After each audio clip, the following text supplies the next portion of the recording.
yan, wala lang burahan yan. Mare, nagkaroon na kayo ng ballpen na ganito. Pakiramdam ko'y love ka ng mama mo noon kung nabilan ka ng ganito. Nabilang nga lang agad yung sa akin dahil pinuntot ko sabay ko. Aminin, ginawa ko rin yun noon. Magka-cursive na raw sila kaya nagpa-practice siya. Medyo nag-loading nga yung utak ko doon dahil hindi ko naman alam yung cursive. Shoot, Mare, dikit-dikit na sulat lang pala. Sorry naman, dikit-dikit ang tawag namin dyan noon. Mag-English pala doon, tao na ako. Hunsay-hunsay. Yabang, nanay na nanay ang dati niya. Parang nung bakasyon, hindi ka naging lasinggera yan. Iringat natapos ko ang balutan yung mga libro. At nakabigat pala. Taraw. Ganyan din naman last year. Kaya naman bumili na ako ng lalagyan para madali na lang bitbitin. Well, hindi naman ito pinapadala lahat. Manay nabali? Iwalay ko na. Muna dili mo andar? Diba, kanang katong sa ball. Hindi kakayanin ang bebe ko. Ang hunsay-hunsay ba daw? Nya nganong gidawat na nimo? Hoy, kani ba? Hunsay-hunsay sa spark plug.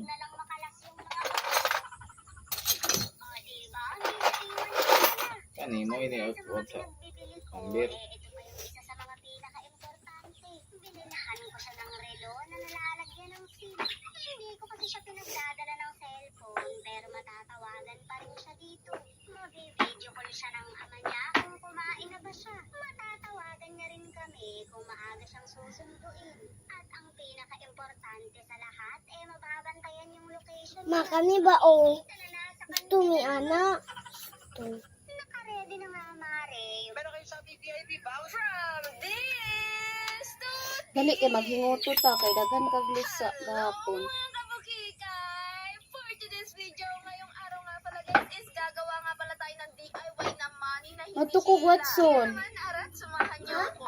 Hoy, Hi guys, nagbabalik ang ating yung kabukikay na tagagawa ng buki. Pero ngayong araw, Adto ko, Watson. hindi tayo gagawa ng buki. Bago ko sabihin sa inyo kung ano yun at bago tayo dumako doon, syempre papakita ko muna sa inyo Yes, ang gaya ng ating I store. want to. Makikita nyo nga pala sa video ito, naglilinis yung babaeng yan kasi naman ang tagal nating hindi nalinisan yung store natin. At yung mga kalat dyan, nandyan pa rin hanggang ngayon. Kaya naman nilinis ko muna bago tayo magsimula. So, ito na nga guys, sasabihin ko na ang gagawin natin. Meron nga pala Gilook sa ating sa uyuan. nagpagawa. Alam nyo ba guys, ang bata ba giluot sa uyuan? Sige na.